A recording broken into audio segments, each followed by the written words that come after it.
Corruption Board. Laging ganyan yung issue. Corruption. Pinakakorap na gobyerno sa mundo.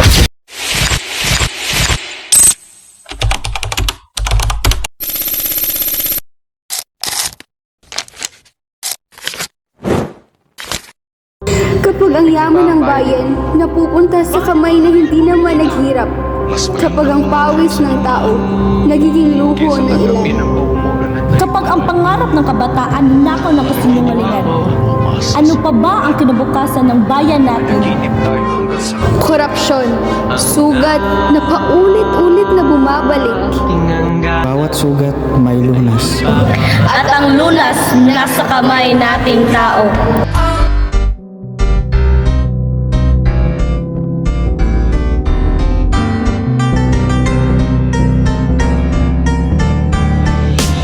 Pilipinas kung mahal sa kasakiman nalulunod, mga lider na sakim sa yaman ay napapalunod, walang awang ninanakaw ang buwis ng Pinas, mga taong Pilipino ang nagtatanas.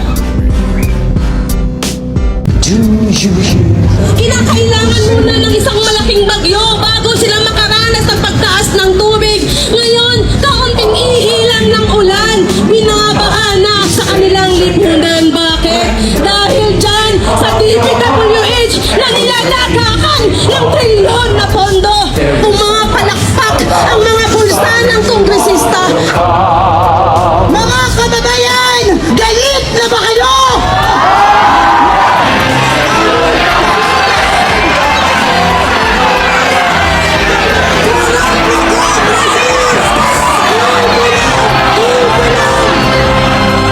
Pawis lang nasa sa bulsa lang nila, pinagsasamantalahan, di man lang mahiya. Mga pangako sa kampanya, puro lang salita. Pagkaupo sa pwesto, lahat ng yaman na pupunta.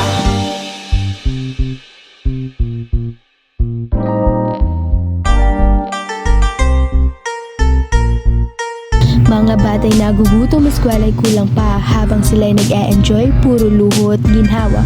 Lupa'y ebenenta, bayan natin pinapasa. Korupsyon, ang sakit, tila walang pag-asa. Pero di kami papayag, di rin kami tatahimik. Boses ng masa, dapat nilang marinig. Tayo ang lakas, bayan ay gigising. Kasakiman nila dapat nang wakasin.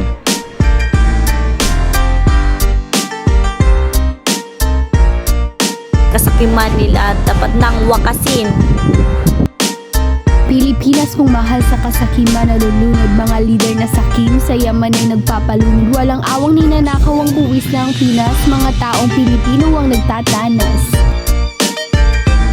Pilipinas kung mahal, panahon ng lumaban para sa kinabukasan. Sama-sama tayong lahat, bayan ko't yaman, di na nila ang kinin. Korupsyon babagsak, Pinoy ang siyang magwawagi.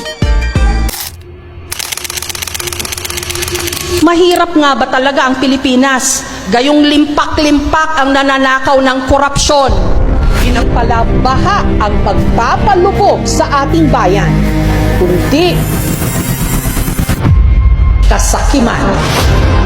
Walang ang bulat sa gabinete na ito!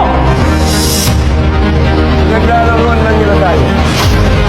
Paano ang ating mga negosyo? Negosyo! Bayan ang sarili, pumili ka! Paano ninyo nasisikmurang pag-usapan ng negosyo kung mga alipin tayo sa sarili nating bayan? Pendehadas! Nasisikmura ba ng gabinete ang ganitong kataksilan? Bulag! Mga kapatid, mayroon tayong mas malaking kaway ang ating sarili. Kailangan natin ng isang radikal na pagbabago. Tama sa'yo na Luna. Kailangan na tayong kumilos! Kaya na ba ng Pilipino na